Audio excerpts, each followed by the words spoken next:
mental strain, since by tonight I shall be no more.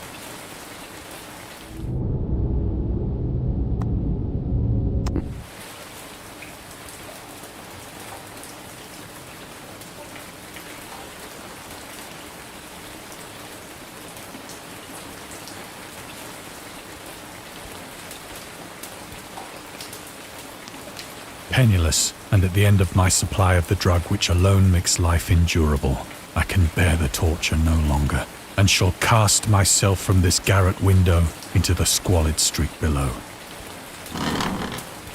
Do not think from my slavery to morphine that I am a weakling or a degenerate. When you have read these hastily scrawled pages, you may guess, though never fully realize, why it is that I must have forgetfulness or death.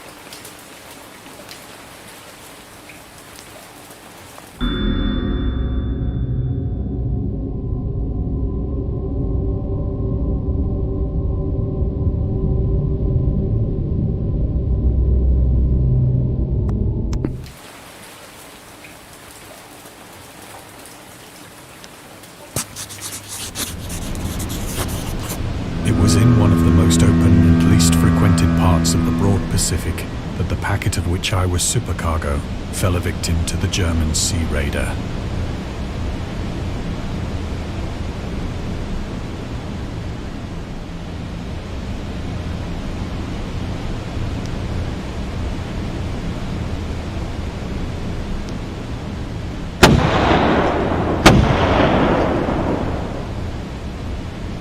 The Great War was then at its very beginning, and the ocean forces of the Hun had not completely sunk to their later degradation. So that our vessel was made a legitimate prize, whilst we of her crew were treated with all the fairness and consideration due us as naval prisoners.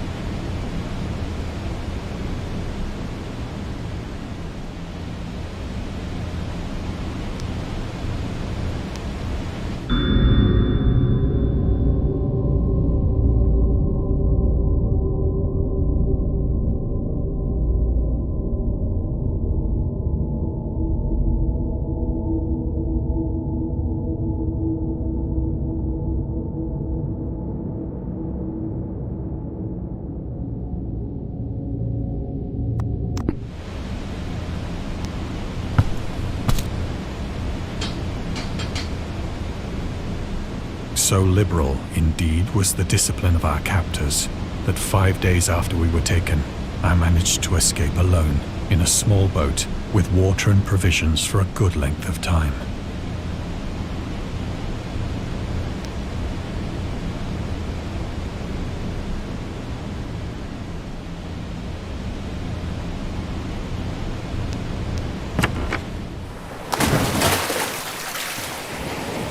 When I finally found myself adrift and free, I had but little idea of my surroundings.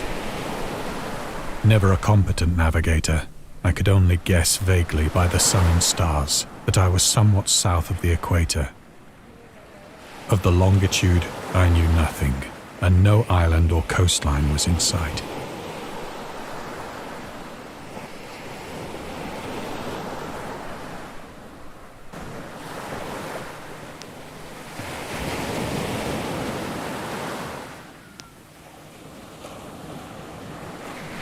The weather kept fair, and for uncounted days I drifted aimlessly beneath the scorching sun, waiting either for some passing ship or to be cast on the shores of some habitable land.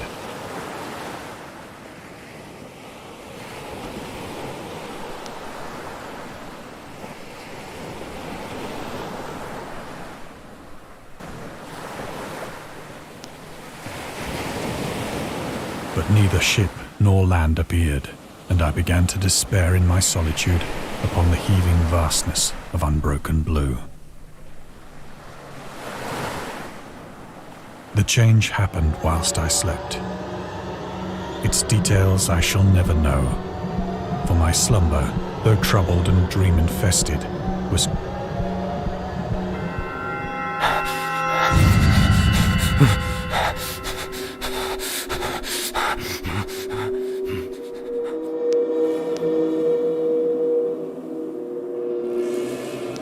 When at last last I awoke, it was to discover myself half sucked into a slimy expanse of hellish black mire, which extended about me in monotonous undulations as far as I could see,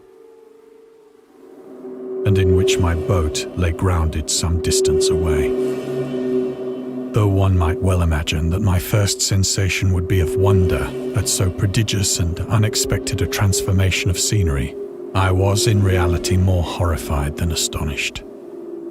For there was in the air and in the rotting soil a sinister quality which chilled me to the very core. The region was putrid with the carcasses of decaying fish and of other less describable things which I saw protruding from the nasty mud of the unending plain. Perhaps I should not hope to convey in mere words the unutterable hideousness that can dwell in absolute silence and barren immensity. There was nothing within hearing and nothing in sight save a vast reach of black slime, yet the very completeness of the stillness and the homogeneity of the landscape oppressed me with a nauseating fear. The sun was blazing down from a sky which seemed to me almost black in its cloudless cruelty, as though reflecting the inky marsh beneath my feet.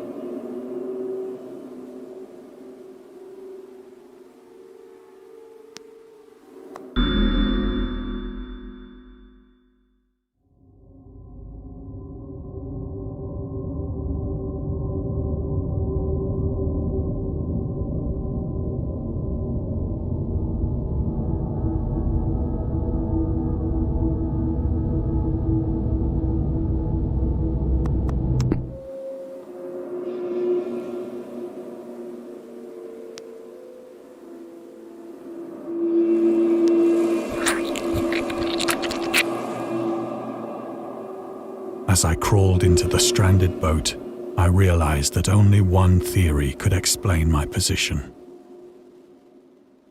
Through some unprecedented volcanic upheaval, a portion of the ocean floor must have been thrown to the surface, exposing regions for which innumerable millions of years had lain hidden under unfathomable watery depths. So great was the extent of the new land which had risen beneath me that I could not detect the faintest noise of the surging ocean, straining my ears as I might.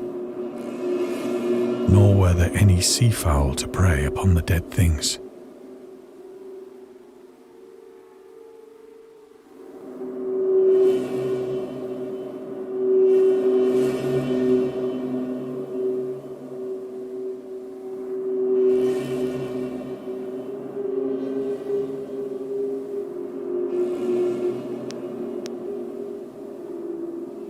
For several hours I sat thinking or brooding in the boat, which lay upon its side and afforded a slight shade as the sun moved across the heavens. As the day progressed, the ground lost some of its stickiness and seemed likely to dry sufficiently for traveling purposes in a short time. That night I slept but little, and the next day I made for myself a pack containing food and water, preparatory to an overland journey in search of the vanished sea and possible rescue.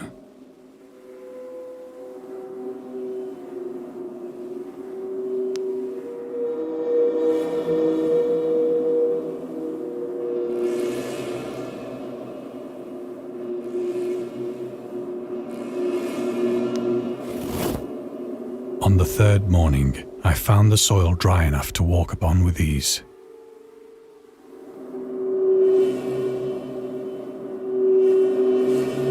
The odor of the fish was maddening, but I was too much concerned with graver things to mind so slight an evil, and set out boldly for an unknown goal.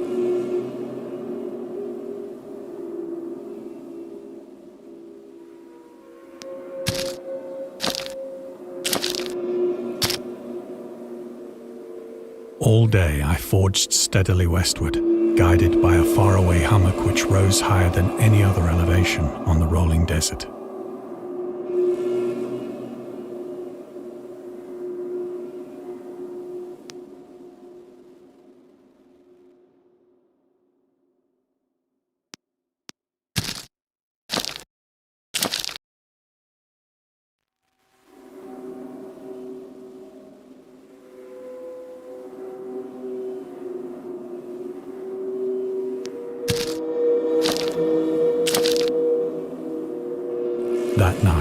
I encamped, and on the following day still travelled toward the hummock, though that object seemed scarcely nearer than when I had first espied it.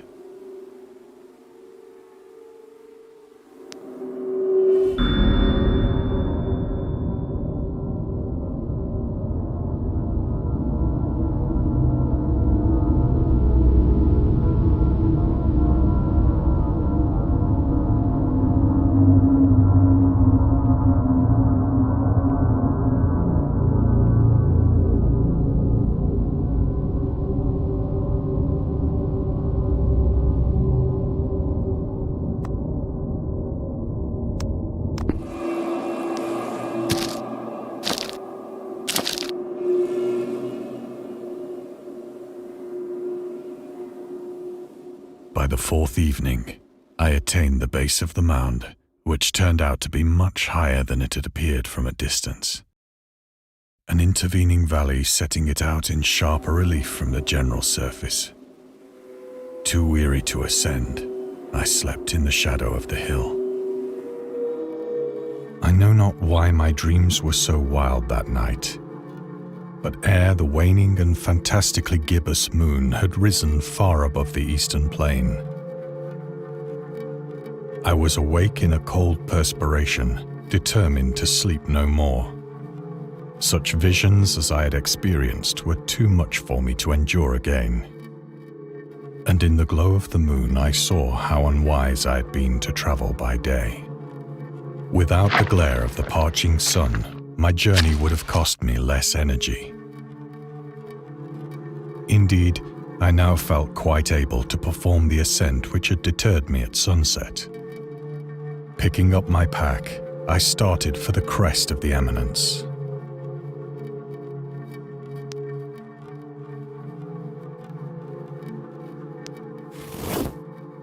I have said that the unbroken monotony of the rolling plain was a source of vague horror to me.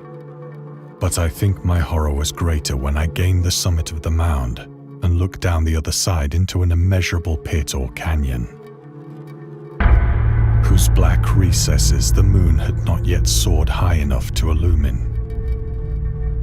I felt myself on the edge of the world, peering over the rim into a fathomless chaos of eternal night. Through my terror ran curious reminiscences of Paradise Lost, and of Satan's hideous climb through the unfashioned realms of darkness. As the moon climbed higher in the sky, I began to see that the slopes of the valley were not quite so perpendicular as I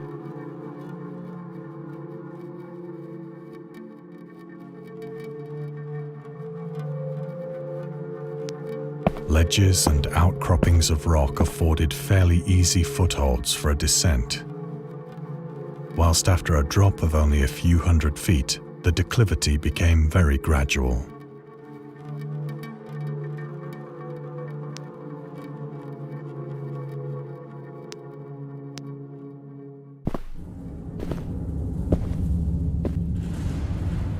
Urged on by an impulse which I cannot definitely analyze, I scrambled with difficulty down the rocks and stood on the gentler slope beneath, gazing into the Stygian deeps where no light had yet penetrated. All at once, my attention was captured by a vast and singular object on the opposite slope, which rose steeply about 100 yards ahead of me. An object that gleamed whitely in the newly bestowed rays of the ascending moon.